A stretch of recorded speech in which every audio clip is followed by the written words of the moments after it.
Hi guys, स्वागत आहे तुमचं मयुरीज किचन मध्ये। आज मी बनवत आहे दही भेंडी मसाला। तर चला बघूया कसं बनवतात ते। मी अर्धा किलो भेंडी घेतली आहे, 3 कांदे चिरून बारीक घेतले, काळी मिरी पावडर, लाल मिरची पावडर, मटन मसाला आणि किचन किंग मसाला, हा मी भेंडी फ्राय मसाला घेतला आहे। तर आता मी दही मध्ये मिक्स करणार आहे, एक मसाला तयार करणार आहे।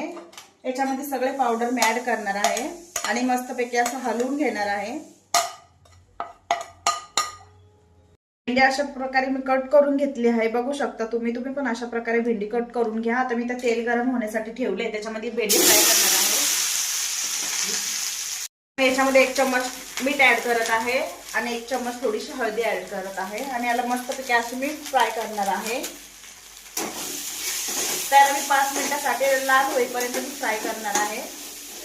अशी मस्त भेंडी फ्राय झालेली आहे आपली। आता आपण याला काढून घेणार आहोत। कढईमध्ये आपण 2 चम्मच तेल टाकणार आहोत। याच्यामध्ये जिरे ऍड केले आहे, त्याच्यामध्ये ठेचलेली लसूण आणि अद्रक टाकणार आहे। मी याच्यामध्ये मिरची ऍड करणार आहे, मस्त बारीक मिरची चिरून घेतली मी, ती ऍड करणार आहे आणि फ्राय करणार आहे। आता याच्यामध्ये मी कांदा टाकणार आहे, असा बारीक चिरून कांदा घेतलाय मी, तो याच्यात ऍड करणार आहे आणि असं मस्त 2 मिनिटांसाठी असं फ्राय करणार आहे। कांदा असा मस्तपैकी आता लाल झालेला आहे। मी याच्यामध्ये बनवून घेतलेला मसाला तो पण ऍड करणार आहे आणि असं मस्त त्याला 2 मिनिटसाठी फ्राय करणार आहे।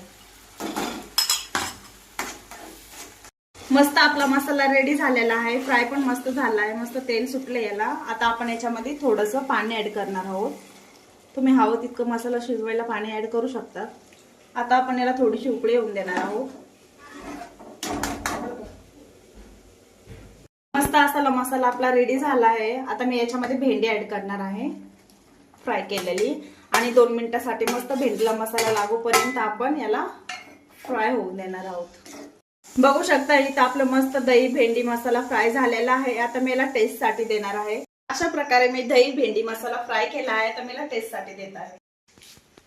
माझ्या मामींनी दही भेंडी मसाला बनवला, आता मी टेस्ट करून सांगते कसं बनवलंय।